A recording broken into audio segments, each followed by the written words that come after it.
Well, welcome back, everybody, to DeathStryke Media, the second best movie-related show in the entire state of Texas. My name is James Waddington, and I am joined today by Sean Sharp. How are you doing?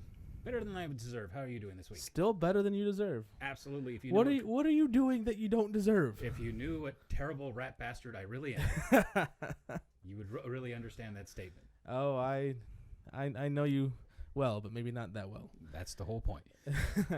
How was your week? Busy, finishing up with school. That's good. Officially going to be done with everything and try to get some sanity back in my life. Also good. Also good. Very good. Hopefully. You? I gotta keep up with the 2-year-old, and work's been work. So, another day, another good week of Star Wars news. So Another day, another Star Wars news, another urge to use the taser when you shouldn't. Exactly. Yeah, it's tempting just to hit that button. It's the sound. It's the sound. Exactly. Well, if you're a first-time viewer of this show, how it works, we got a couple of Star Wars topics that we're going to run down and simply talk about them. And I believe first up we've got Han Solo cast photo is out. It was put out through StarWars.com on their website. It kind of highlights all the new cast members who are going to be part of the Han Solo film. You've got Alton Ehrenreich, you've got Chewbacca, and you've got all these other cast members. But the thing I like the most about it is the Millennium Falcon and how good it looks new. How awesome will it be to see like a brand new or relatively unused Millennium Falcon? That's something that I pondered when I was reading up on the issue. Is like, I would love to see a shiny, brand new Millennium Falcon, because for me it was like, honestly, it was the lowrider of Star Wars. Yeah, it was the cool ride. It was a bizarre design that you never thought would be out there. It was cool. The question is, did he ever fix it up to look cool? Because that's part of the smuggler trade. You don't want to draw attention to yourself. Right.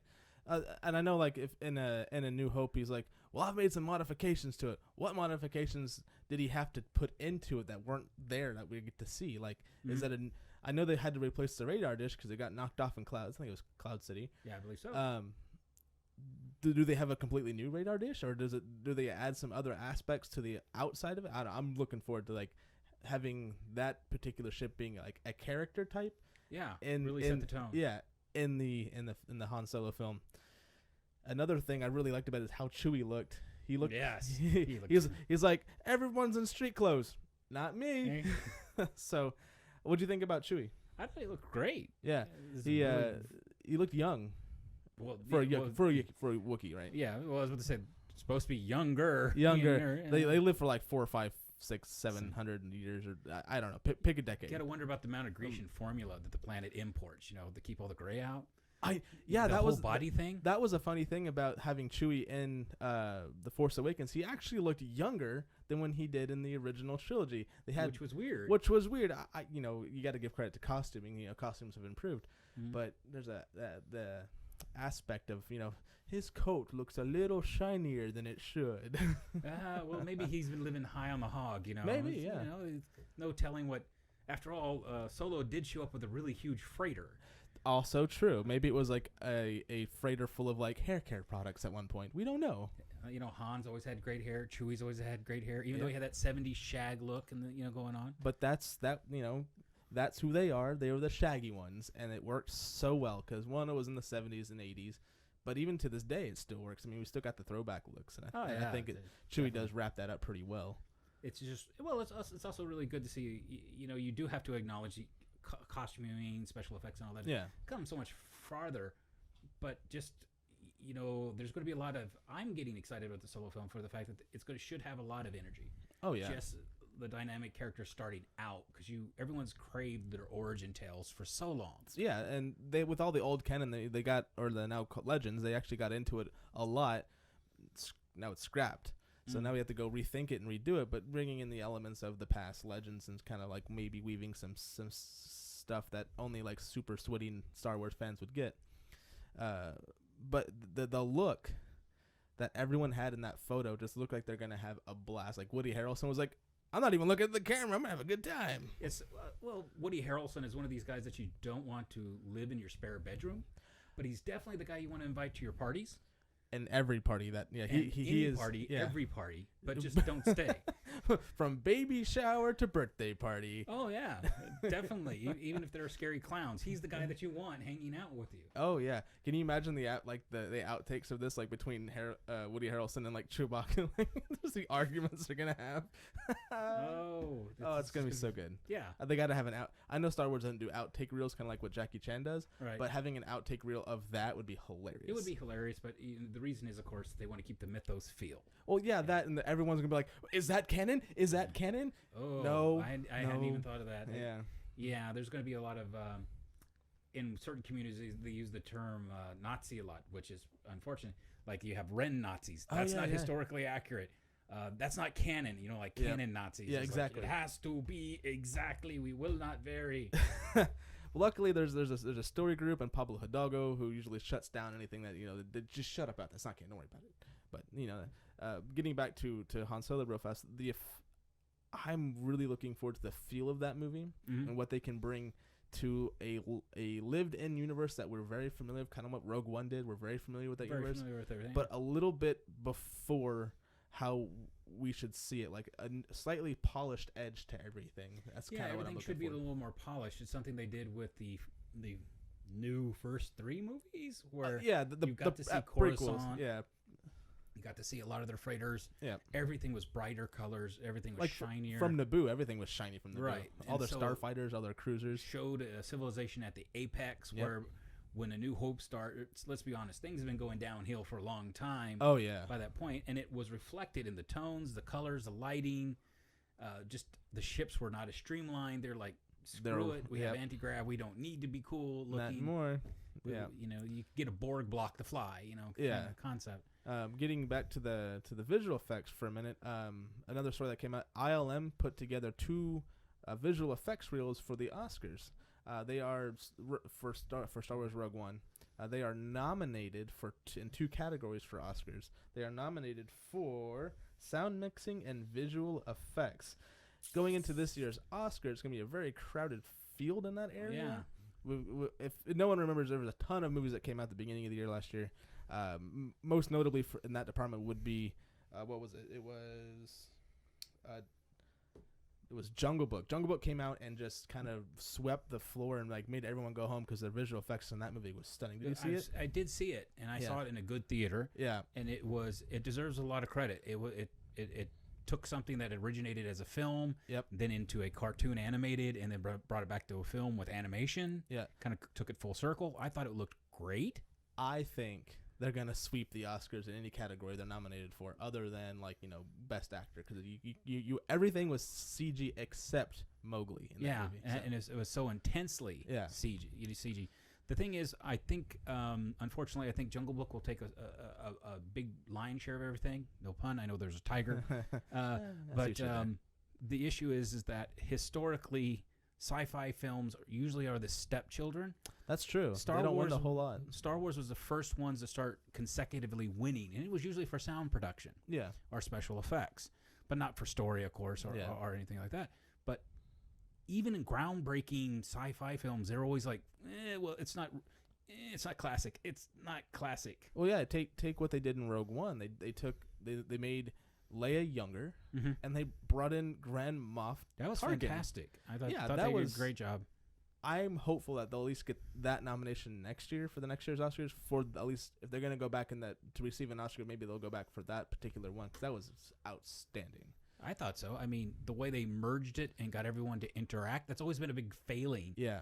Is getting a proper we've come a long way from engagement. We've come a long way from just like a tennis ball on a stick to get your perspectives to you have an actual human being you're talking to who just happens to have some makeup and cameras all over his face while he's talking to you. That's a huge step forward. You get an actual person to interact with versus a tennis ball. And of course you get all the improv things like, you're going to miss all the little stuff too with I know Tarkin wasn't perfect, but he was damn near. It was good. So it's the best we've seen so far. Best we've seen. I'm always impressed every 5 years where it makes the giant leap. Yeah, and I think with ILM and with Disney, especially Disney with the Pocketbook, they will definitely help in that push for better technology and bringing I wouldn't say like, I want to be crude and be like dead actors back to life, but people we've lost in the past, bringing them back on screen. That's gonna be a very touchy subject going forward. It is, because if you remember, there were a spat of Super Bowl commercials when we first started having that technology where they brought John Wayne back. Yeah, that's right. And that was like creepy. For the first time you saw it, it was very, very, very, very creepy. And yeah, exactly. That was a good way to put creepy. It's like, I know he's dead. I so know he's dead. Yeah. Why is he here? Yeah, Right. it kind of like messes with your psyche a little bit. You're like, did they film that before he died? What? No. Yeah, It shows. It also shows what level of psychological changes we're willing to accept in movies. Mm-hmm. But to get back on topic, I was going to bring up one of the questions was, one of the terms you like a lot is sweaty fanboys. Yeah, I'd say sweaty fat fanboys. Either way, Just pick one. Hey, don't judge. So we calls them like we sees them. we talk about the season. The Kenner blister packs. Yes. So if you never had the opportunity to work for a company where you go to trade shows and you look at new stuff coming out, whether if it's toys, if it's jewels, if it's books, whatever that business that you're in, I had the pleasure to going to New York International Toy Fair a couple years back, and let me tell you, that place is off the wall crazy. I wish I was still involved with that company only so I could keep going to these things. But the amount of Star Wars stuff that has come out this year, that was debuted at the Toy Fair, was unbelievable. Like, it was the most I had ever seen come out. I know we're like in the middle of this golden age of Star Wars, but the amount of stuff and the little tidbits that they're kind of like revealing about future characters in films, you're like, spoilers. Yeah, where'd this guy? I don't recognize this guy. Yeah, and they had everything from like the Lego to Nerf products to the classic Kenner packaging for the original 12 figures that came out. Wow. The only difference about them is they had to change the packaging slightly so they could hang them on a peg, and they're a little bit more holographic. But other than the figurines are a lot more detailed. Go figure. Yeah. But you can get the original 12 figures that came out.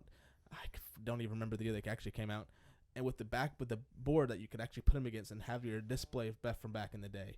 Unbelievably cool. Like, I don't even know where I'd put them, but I want them all. Yeah, it's kind of the thing when I heard about this happening. I'm like, for me, it's terrible, painful, and nostalgia. Yeah. And like I said, I wasn't really a collector, but I knew friends who were. Yeah.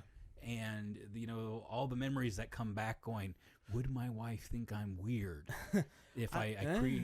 They're not dolls, they're action figures. The action figures, they're not dolls. They're gonna action figures. Yeah, no, they're not dolls. All the way back to I would love to see him do a retro re-edition of like the originals. I mean, like you used to have the lightsaber in the arm. Yeah, slide out. And they only have like two or three articulation points. Like they would bend at the hips, and that was it. Yeah, with their legs were stiff and their arms moved. And Han Solo always permanently had his gun out. Well, yeah, because you shot first. That's an obvious no-brainer there. Yeah, but I am so tempted to buy them. I wasn't much of a collector growing up. I loved playing with this stuff, and I don't get me wrong. I had a few Star Wars stuff. Weirdly enough, I have more today than I did when I was a kid. Only because I have select figures. Because I also have a budget. I have a budget. That's my money. But did you have any Star Wars toys growing up? I had very few. The thing is, I came from a very big family, so things handed down were quite common. So by the time like Star Wars came out, it was new toys for me. Oh, I gotcha. Yeah, yeah. So that was a rare thing for you. That was very rare. So I actually had like a new Obi-Wan Kenobi and a new Luke Skywalker, and I think I know the brother directly older than me got Darth Vader. Well, that kind of shows you who he is. Yeah, and other things, but I also remember a kid down the block having the brand new Boba Fett. Oh yeah, that was an Empire. The funny thing about that is that everyone always gravitates toward those Boba Fett figures. I'm like, they were cool, yeah, but they weren't that cool. That's something that's always fascinated me as well. Is like, he was cool, but he ain't that cool. Yeah, he falls into a Sarlacc pit. I mean, come on. Yeah, I mean, half his lines are I mean, for his whole career. That's all he said on film until the remastered ones.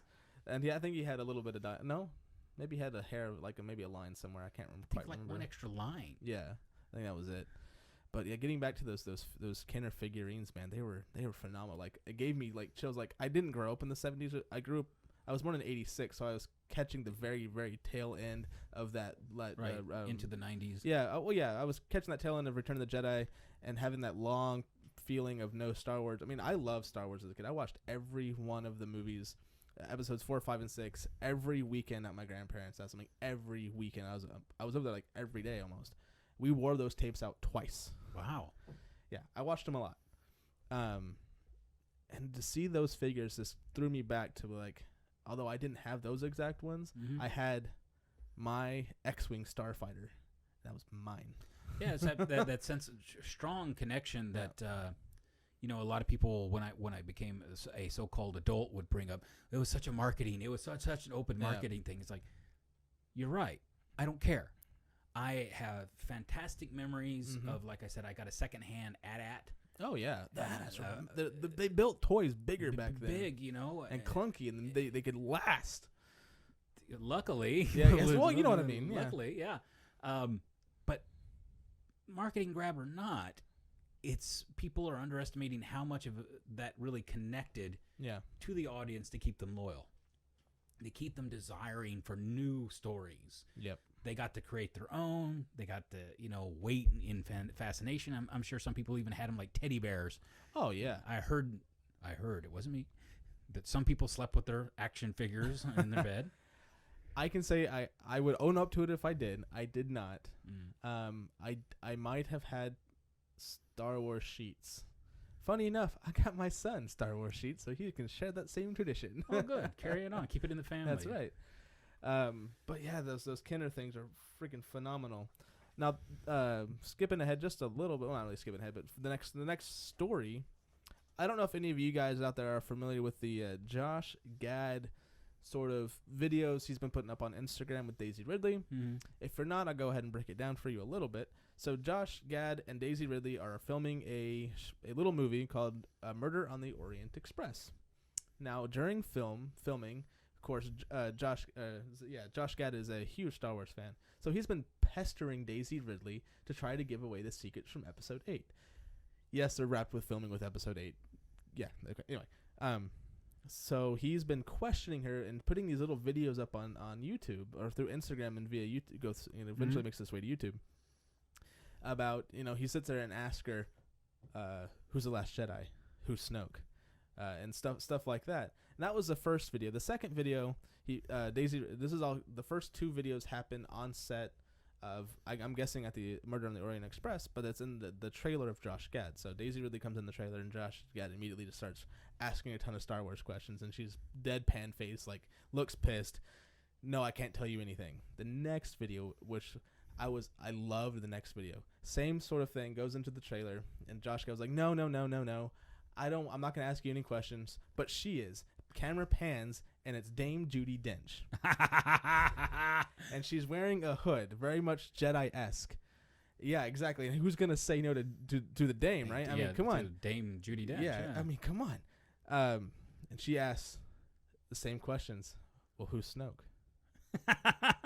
I need you to tell me who is Snoke. Like, just deadpan, as serious as Judi Dench can get. And you can just see the horror look on Daisy Ridley's like, I can't, but I can't. Yeah, and she's a Brit. She feels compelled. Exactly, to know. And that's exactly how it comes off. She's like, I'm British, therefore you must tell me everything. You're like, and then the camera goes off. Like, this cuts it. And so the third video, the final one, I hope it's the final one, or maybe not. I don't really know. These things are incredible. So it's Daisy Ridley is now at the house of Josh Gad. And he's like, I'm not going to ask any questions. I'm going to apologize right now. But come into my house. So they go into the house. He's like, and they're going to ask you questions. And I kid you, it's tons of, like, you know how the Murder on the Orient had, like, little cameos of famous people? Yeah. Same sort of thing. You had wrong. Yeah, so, it starts out with I can't remember the names, but there's Chris Pratt's in there. You got, oh, my God, who else they got in there? I got them written down here. Hold on. We've got Penelope Cruz. Wow. And a few other people. And then it ends. The last person to ask Daisy a question it's J.J. Abrams. And J.J. Abrams goes, does Luke Skywalker say anything else in Episode 8? It's like, and the camera pans back up to Daisy Ridley, and she looks like she's just about to burst out laughing, like she couldn't quite contain it. These videos are amazing. If you haven't, sorry I haven't seen it yet. I got to see this. We'll pull them up after this whole thing is done. I'll put the links for the videos in the description. You can go check them out there. Absolutely amazing stuff. I hope they continue to do this, and I do believe this is why this new cast of Star Wars actors and actresses are so well loved and so well received. Is because they're fans themselves. Is that how you kind of see this whole thing? I actually, from the articles I've read and even just watching like snippets where it's no video or anything, just them interacting, you can see the way they're talking to each other. The thing is, Ridley, Miss Ridley has got to be like the next Iron Maiden, because she is the fact that you could hold out. I know this is done for humor, but just the pressure on her to spill the beans at any moment. Oh yeah, she's making it look like it's no big deal. She's turning this whole thing as like she's now like a professional actress. Like there's no one that can like make her flip. But it's just good stuff. The sheer pressure of being on a project like that when we're in a much more interconnected world. Oh yeah, without a doubt. It's hard to keep secrets in the digital age because someone is always listening. Someone's always watching. And someone's always watching. If I don't know if I could do it. Like if I was working on Star Wars, if I was acting in Star Wars, even if I was like an extra and I saw something that I know was like a big spoiler scene, I'd be like, I know things and I really want to say things, but I can't. It's that non-disclosure form. I know. 150,000 a pop. Oh. I mean, I'm sure for stars it's a lot more because you got to put some leverage on them. Yeah. But also, I feel that these guys are actually sincerely dedicated to keeping their mouths shut because they want that surprise for the audience. They want the feel. They want the audience to have the I heard, something unexpected. That true treat. Because it's so easy today to watch trailers that are manufactured to show you all the good bits, and then the film disappoints. That's one of my pet peeves is I watch a trailer and go, oh, now I know the plot of the movie. Thanks, guys. Just have a feeling I've seen everything that's worth seeing. Yeah. Off topic real fast.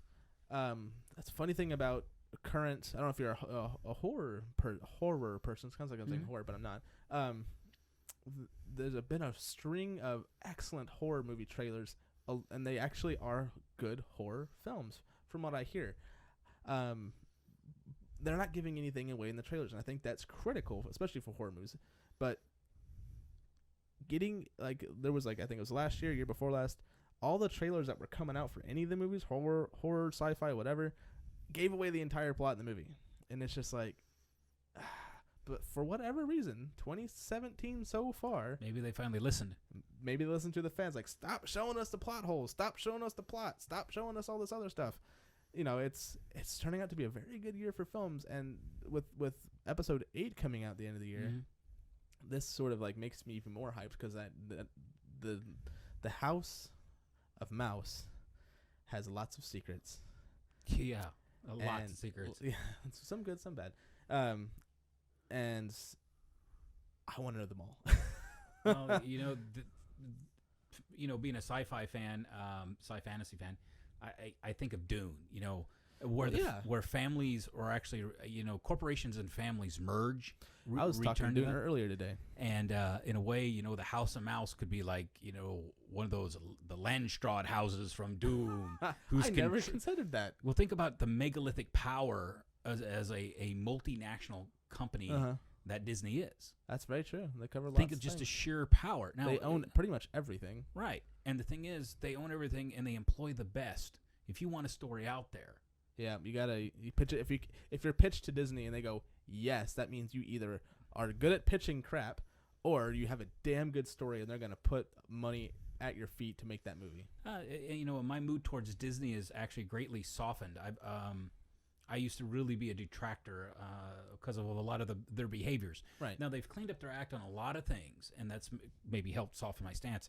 But the sheer willingness to do experimental things, and also like LucasArts for the longest time, they were the leaders in developing a lot of the things we take for granted. Yeah, they're the leaders in technology, especially a lot of video games and not only video game graphics, but graphics for movies like visual effects graphics. Right. There a lot of that was leading through Disney Arts or LucasArts. Right.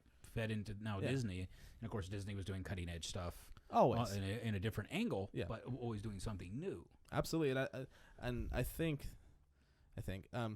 I kind of see that now, especially going forward. We have a lot of like younger, low key directors directing Star Wars films, directing big properties within the Disney realm, and they're giving them to these smaller directors, which I think is amazing because you're finally getting people who have a different perspective than just the Disney feel or Disney look. It's also the fact that, quite frankly, I grew up with a party line, then a landline, then a modem, and all that. There's a technological view that's different, generational. I know I focus on this a lot, but these younger directors, they've been immersed in the technology and the things that they understand. Oh yeah. I would pause and go, "Where'd you learn that?" And they're like, "Well, it's always been there." A lot of the things that I think I get bells and whistles from, they're like, "That is so lame." Yep. What impresses me, maybe not them. It's like when they made Gravity. Oh yeah. The level of layering of understanding how real effects work. Yeah, and the anime and the they special had effects they had with to like really study how zero gravity works Right. for the film Gravity. Anyway, you can't always get that just assuming certain things without having a scientific backup and someone who they can consult with who's actually been there and been weightless. So I think that's cool. Well, it's Practical effects, although it is very hard to film in zero gravity, but right. But it's the fact that there are more and more corporations, not just Disney, are willing to invest on that. Oh, absolutely. Really to get that feel down. And it's such as one of the things that we were going to bring up is the fact that the films on IMAX. Yeah, It really ties into what we were just talking about.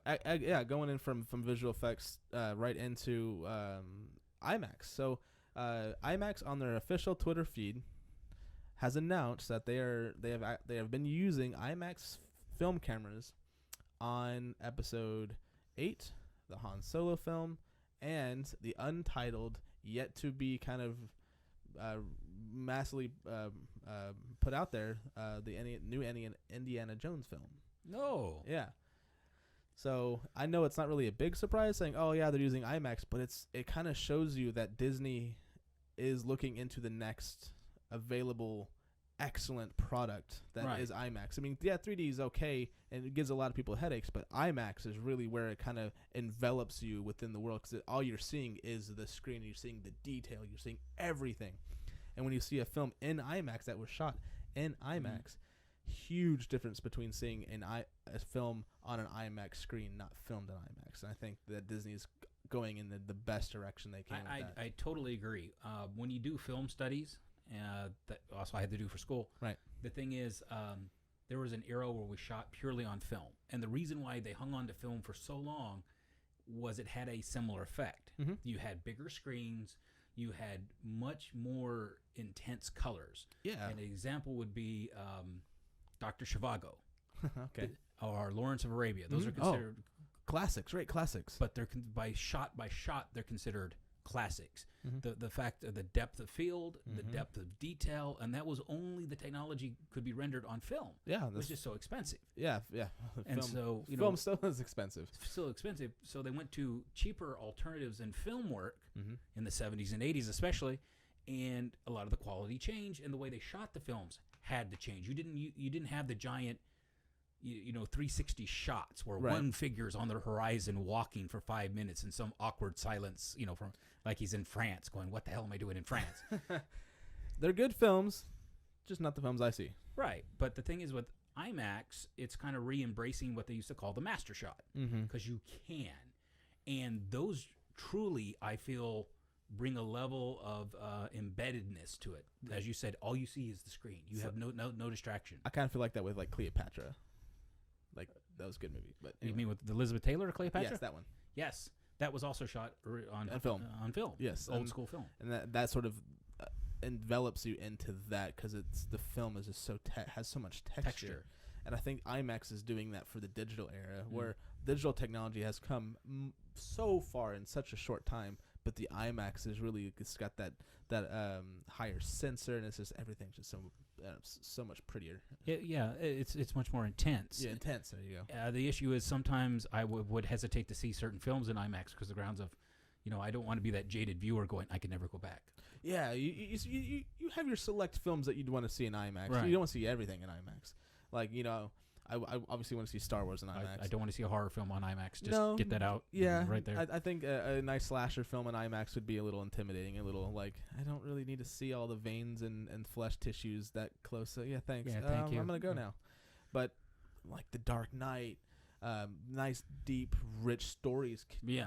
Think need to have that IMAX feel to them, and I think that's where everything will eventually go. Is higher IMAX film. Well, it's also the way they're shooting the newer Star Wars films. They're really paying attention to scale.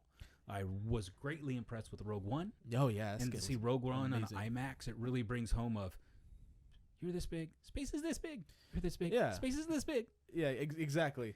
You have the way most IMAXs are, and I don't know if all of them are this way, but when you go for the seating, you are like heads and shoulders above the person below you, so you don't get any of their like head bobbles or anything. You literally get the screen, and the screen is as big as a building essentially. That's what it feels like while you're in there, and you kind of get immersed into that universe or that show or that feeling or whatever it is you're watching. I would say it's like the scene from 2001: Space Odyssey. Oh yeah, it's a good one. Where the guy's looking at all the lights coming at him. The first time I saw an IMAX theater, I felt like I want to blink. My eyes are watering. It's so. Or getting it back to Star Wars real fast. It's like that first time you see the Millennium Falcon go into hyperspace. You get all those stars coming right at you. You're like, you physically had the response of leaning back. Yeah, because you don't want to get hit by whatever's coming, or if you want to feel that inertia when you move. Or whatever. It's a 2D medium that drew you in enough to make you go.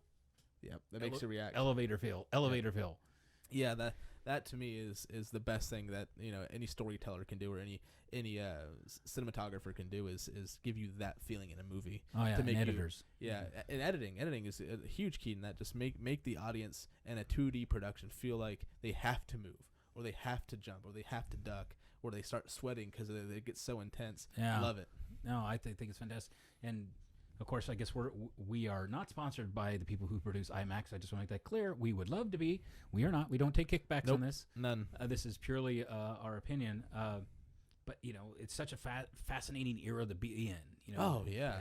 It's just the sea where everything is gone. You can see, from black and white to now, and just in the short span that movies have been made. Yeah, even with Star Wars, I mean, in 1977, the technology to make Star Wars back then, when it premiered, it was revolutionary. Yes. The scale of the ships, the space travel, the battles. I mean, the scale of Star Wars itself, that was groundbreaking for that time. And yeah, they had some cool like sci-fi stuff before that, Flash Gordon and stuff like that. But that had a whole different feeling to it. It was campy. Star Wars made it feel real. Yeah, the issue is that all this, I'd say most of 99% of them before Star Wars, you felt you could see it as a stage play. Yeah. They didn't let the environment, the depths of space, dictate how the story was, or the feeling of you have to travel these grand distances and battle on these elaborate ship battles in 3D. When I see three-dimensional battles, I don't mean like, oh, you're wearing glasses. I mean, your attacks come from any direction instead of like two ships coming at each other in the sea. Yep. It makes you think in a completely different way of how you had to shoot that as a director. Life is in 3D.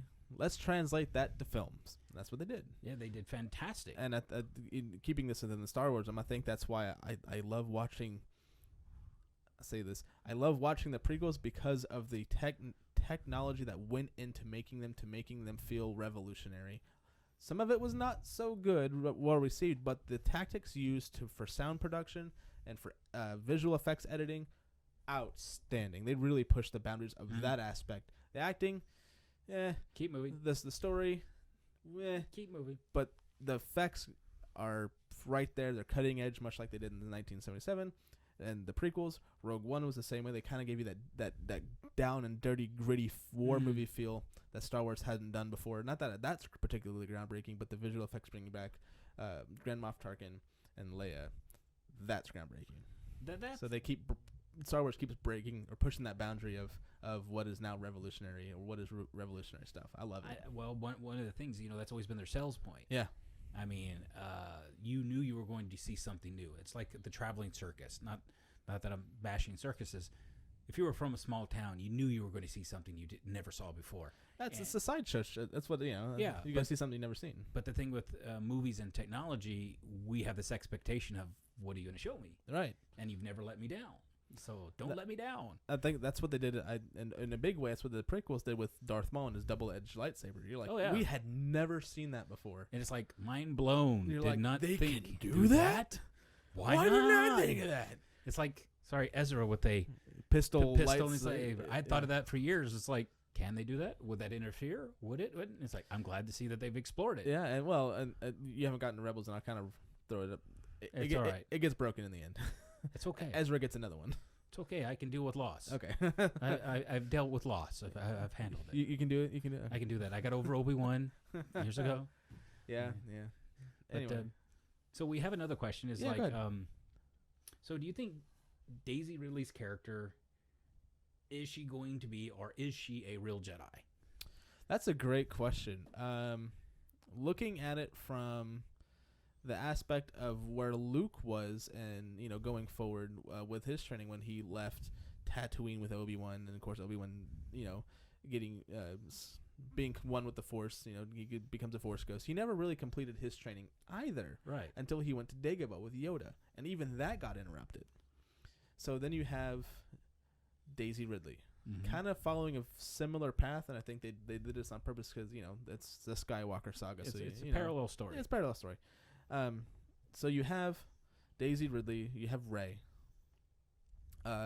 who we're assuming I'm assuming, because it's kind of how it's kind of being portrayed in the films and in the books, that she was being trained as a Jedi when she was young. That's kind of how the feeling I got in Force Awakens, Yeah. because she gets left on the planet when she's a kid. It's also the attire. Right, and the attire is very similar to what Luke was wearing on Tatooine, and then when he becomes a Jedi, he gets with the robes and whatnot. Anyway, I think when she actually meets up with Luke, that she'll follow the very similar path that Luke did with Yoda.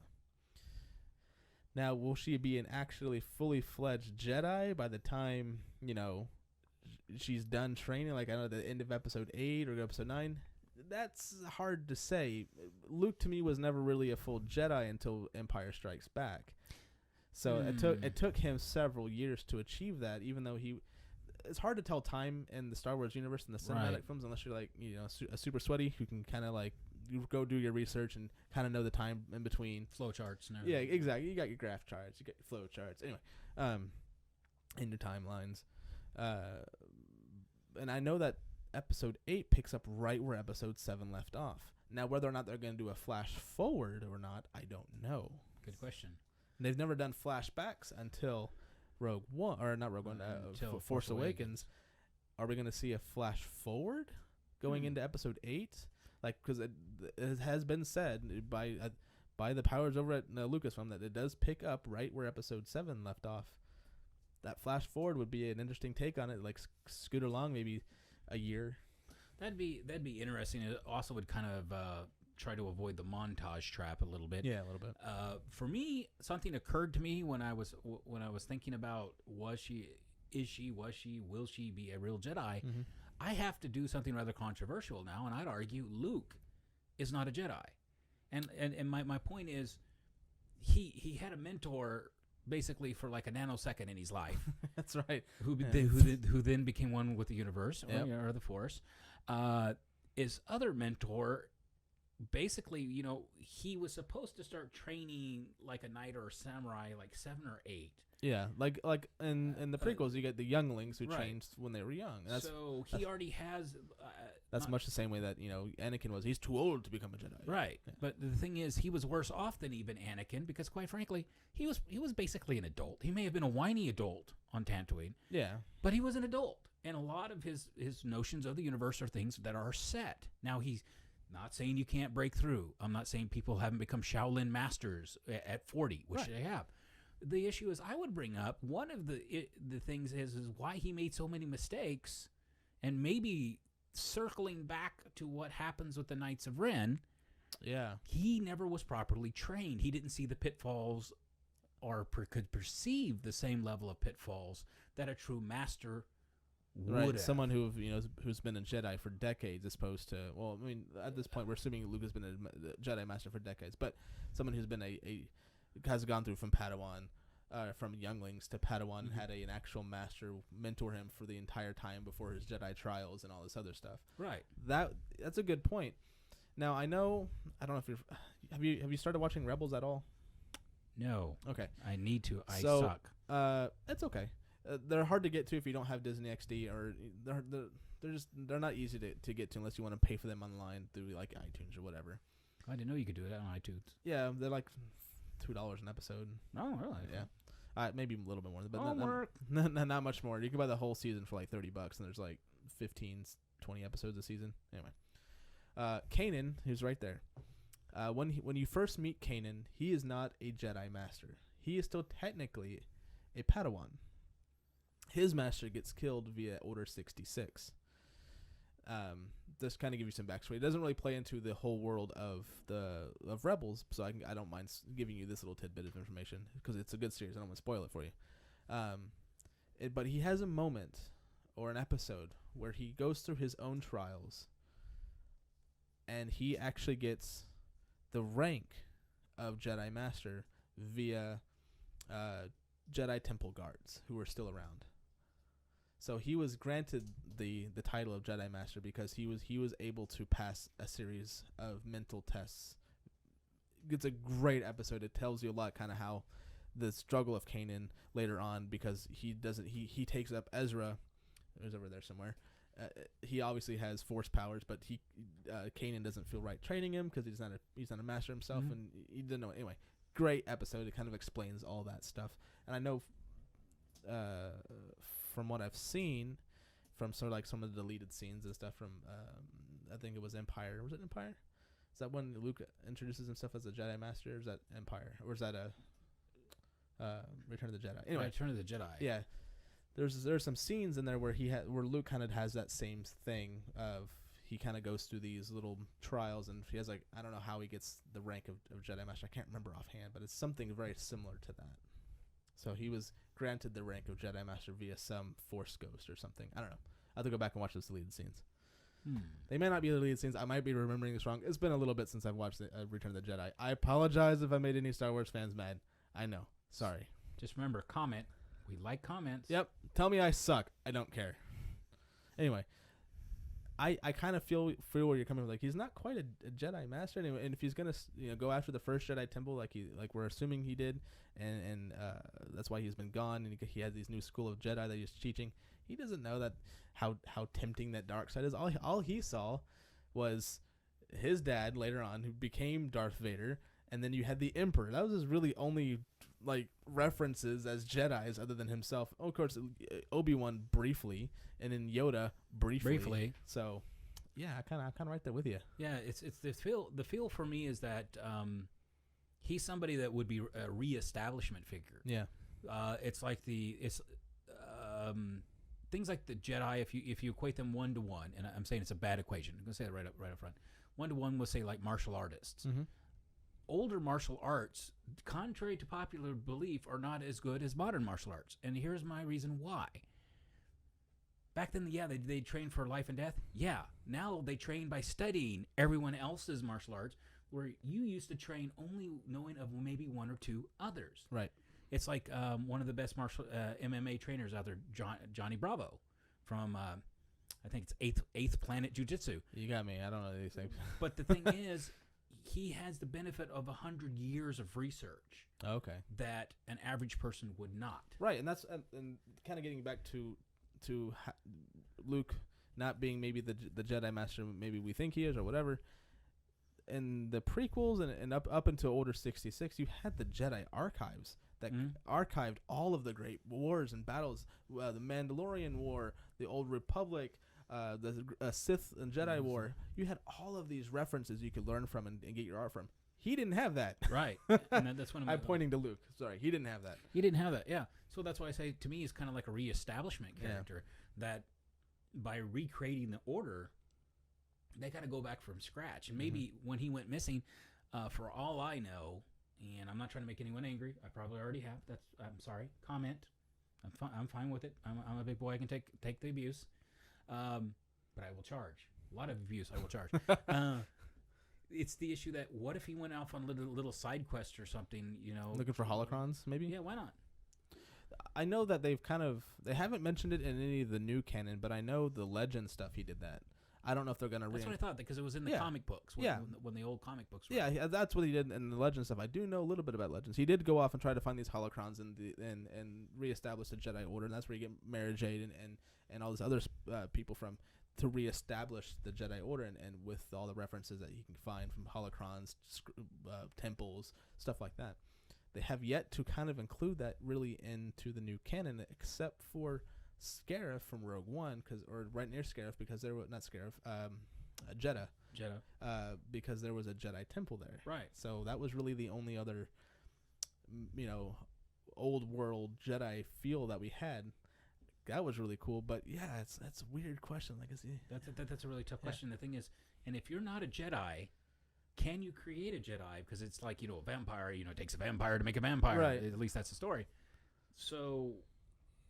Either he will be a fantastic teacher, is how I see it, because he's had all these screw ups. Yep.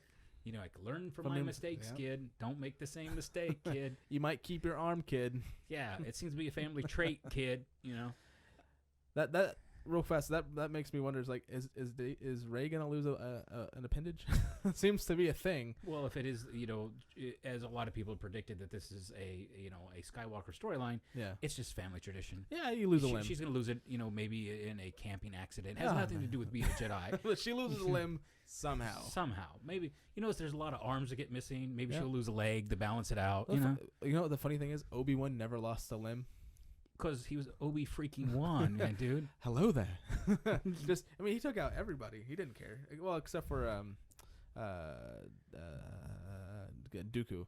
Dooku gave him a lot of trouble, man. Yeah. It was good to see, my favorite character, as I always said, was Obi-Wan. It was good to see him put in his place. Yeah, but that battle with I guess both of the fights between Dooku, Anakin, and Obi-Wan, I feel like the second one in particular, when they're aboard the Separatist ship, was really bad. What do they call it?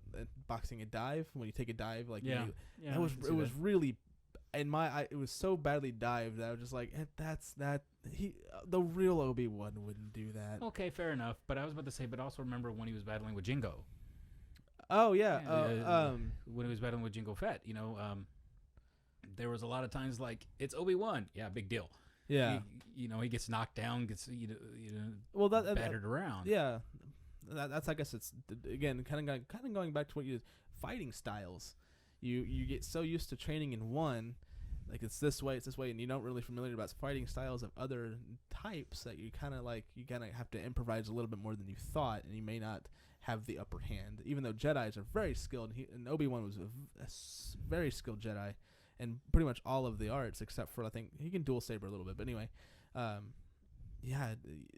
put him in his place, and Jango put him in his place until the end. But I mean, that's Mace Windu cut off his head. So yeah, it's Mace Windu. Yeah. That's Sam Jackson. You just say that it's Mace Windu, motherfucker. yeah, I was leaving that out, kid friendly. You can have one or two F-bombs every once in a while. But I don't know. He's like when I was looking at the the episode notes, is like, that's a question. It's not necessarily Rey that I would ask the question of. Yeah. But is it also Luke? Yeah, that's a good question.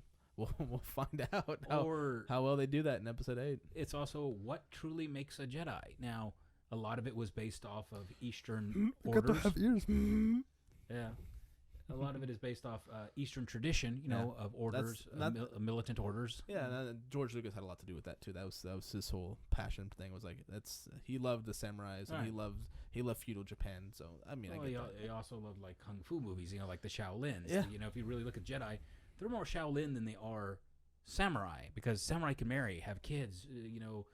That point. Jedi are not supposed to. Yeah, that's very true. I said supposed to. Yeah, you get married. You get married to a former senator. Dark side. Dark side. You can see with the divorce rate on the Jedis. That's why there's so many damn Siths in before. They kept getting married. I see these articles sometimes. It's like, why are Sith apprentices so much more powerful than Jedi apprentices? And it's like, maybe because they've had a few beers, they've been divorced, they're still getting over their ex. They lost the local local gambling hall. Yeah, they're bad. They had a few too many death sticks. I don't know. It's just he He used a lot of eyeliner in high school. He was made fun of. Misunderstood. He's misunderstood. He listened to goth music growing up. Too much Marilyn Manson. Yeah. That would be hilarious. That this should never work and it will never be. But have a live action like Star Wars TV show set in today's world as a high school drama. That'd be hilarious. I mean, we already got Kylo Ren. He's already as angsty as you're gonna get. But for the record, this concept was created by DeathStryke Media, trademark. But no, I think that'd be please really. Don't make it. It'd be hilarious. I say go for it. Whatever. But it's the fact that it would be fun. You know, it'd just be fun. And keep in mind, they made fun of Star Wars on all the sitcom comedy shows all the time. But it would be really intriguing. But the question of what makes a Jedi is something that has never been fully explored, at least. And I always refer to the visual media. Oh, so like movies. Yeah. Okay. A lot of the movies, and I'll even say the animated series and stuff like that. Yeah. Now, there were the movies of the Clone Wars that I know that were not well received, where they showed Anakin going through a trial, you know, and becoming a Jedi Knight, or, you know, or where he shifted from Padawan to Jedi. Yeah, or to Jedi Knight. He wasn't the Jedi Master, but he was a Jedi Knight. Yeah. So, you know, a lot of it is like knight errantry. You're sent out into the world, you know, as an apprentice with Obi-Wan. So he was already doing his errantry, as they would use the term. But no, it's a very good question. What really makes a Jedi? And do you have to have a certain level of Force sensitivity? That seems to be there. I was kind of reading into this, and I kind of had another discussion with another friend. So not everyone who's Force sensitive is obviously going to be a Jedi Knight. We've only learned that recently. Right. So you have people who work in the Jedi archives. They're also Force sensitive, but they're not Knights. They didn't excel in the lightsaber arts, or they had more passion for strategy or for knowledge. So what makes a Jedi is a very broad subject. What makes a Jedi Knight, I guess, is more, or what makes a Jedi librarian, or what makes a Jedi strategist, I guess, are a little bit like, because Leia's Force sensitive. She felt Luke. But she's more of a strategist. She uses the Force as a way for a strategy. Fair enough. But I was going to say she felt Luke in more than one way. Womp, womp, womp. But, no, I can see that. But it's like there's this new, kind of blanket term, Jedi, Force sensitive. But also I know a lot of Jedi Knights never make the rank of Master. Also true. They get arrogant and leave. Or they get asked to go. Poor Ahsoka. Oh, well. Yeah. Well... Yeah, but she came back in a big way later, though, so it's okay. Yeah, I know. I already know about all that. So for the record, it no spoiler worries. Yeah, I mean, to me, it's very, very interesting. Such as, the mystery that's coming up over the Knights of Ren. Yeah, were they Kylo's creation? Were they part of Luke's new school? Who were the Knights of Ren? Then no one's there's been very little spoilery stuff on them other than I'm happy for that. Yeah, other than they're probably going to be in episode 8. I hope so. I really do. Now, my sarcastic side has already went to, all right, Ben, you're hanging out with the wrong crowd. We're sending you to your uncle to go to school. But I don't wanna. Yeah, and that's he was already maybe they were his garage band. Oh, maybe. And they sent him off to school. And we are the Kylo Ren. We are the Knights of Ren, a la Knights of Sedona. Ah, yes, I did screw that up. I'm sorry. That's all right. It's okay. But it's been a long day. Where the thing is, the appearance of Kylo Ren having a very unique and yet familiar appearance. Yeah. And also his band of knights having a unique and yet familiar That'll appearance. Be an interesting little tidbit, because when we hear the word knights in Star Wars, we immediately think Jedi. Jedi, right. So if you have the Knights of Ren, are they Jedi? That's my question. That's what I'm wondering. Why it really, for me, kind of goes back to what makes a Jedi. Yeah. It's like, who were these kids in black? Me. Yeah. I listened to Nine Inch Nails when they first, when I was a when it came out. So black pants, black shirt, black hair, done. Man in Black. That was the attire. Yep. So, yeah, for me, I have been fascinated with them on the fact that I haven't heard anything. Yeah. And I love it's a bad relationship, because it's like, I want to know more, but you won't let me, and I love you for it. It's a terrible thing to be. Absolutely, yeah. It's an intriguing question, and I hope that gets answered most very thoroughly in episode 8, but keep enough of it kind of a surprise / twist toward episode 8 to episode 9. It's also the fact that some of these force sensitives are using different weapons. So I'd be very intrigued if say Kylo is the only one using a sword of any type. These guys are, what if they're using a bowcaster, force sensitive guy with a bowcaster. In Rey's flashback, you kind of sense that a little bit, because you kind of see that the Knights of Ren with Kylo, and Kylo has the saber. They don't seem to have sabers. They kind of seem to have other weapons. They have things. They have objects that you're like, which I'm kind of curious. Maybe he was the more powerful of the Knights of Ren. Therefore, he had whatever kyber crystal he could find, right? And no one else had kyber crystals, because kyber crystals, even then, especially in that era, they're few and far between. I mean, they're already rare, but they're even more scarce because the Empire got them all up to power the Death Stars, and the Death Stars blew up. They're not floating around in space somewhere. I just had a terrible thought. What if he's only the leader of the Knights because he's the only one with a lightsaber? It's like being the only kid in the neighborhood with a football. He's the quarterback. He's the quarterback. Why? Because he has the football. Or that's when you go, I'm the quarterback. It's my ball. Who knows? I don't know. It's an intriguing thing. I do look forward to actually seeing where they take it. Yeah. I'm kind of curious if they're gonna do any reveals at Celebration about that. I know they're gonna probably I would say 90%, 99% sure that they're gonna have the trailer for Episode 8 at Celebration. So hopefully that'll fight the darker urges. Don't bootleg. No. I'm hoping that Disney and Lucasfilm will actually do what they did last year, and they live streamed some of the stuff that they wanted to put out there immediately. Like they did that with the Rogue One stuff, or some of the Rogue One stuff. They actually live streamed it as it was happening inside of the auditoriums. So if you're streaming it on their YouTube channel, like live streaming it, watching it live, you could see it with the crowd. And I hope they do that this year with the Episode 8 stuff, and then release the official trailer high def stuff at the same day, at least the same day. Make it special for the people at Celebration so that they can see it before everybody else, but then release it to everybody else there soon after. So I'm hoping that at least give them a 30-minute window for them to get the tweetosphere going and because I just saw the Episode 8 trailer. Oh my god, that's gonna be me. No, I really worry about a lot of the conventions releasing too much, because going to a convention is supposed to be that really special, unique effect. That's what Disney, I think, does, and Disney does it so well. Not only do they have Star Wars Celebration, but they also have one called D23 that's just Disney stuff. And a lot of times when you go into these screening rooms, or you go into these places that's going to be a higher sensitivity, they either make you check your phone or they make you turn it off. And they have people walking around constantly to make sure there's no phones out. Love it. That's perfect. Keep the spoilers. Keep it special for the people who are at the convention or at the event for them, because that's kind of why they're there. They want to feel special. They want to be, treated special. I'm keeping it more special, but yeah. Well, it's also, you shell out a lot of money, time, and effort to get there. And you should have a payoff. You should.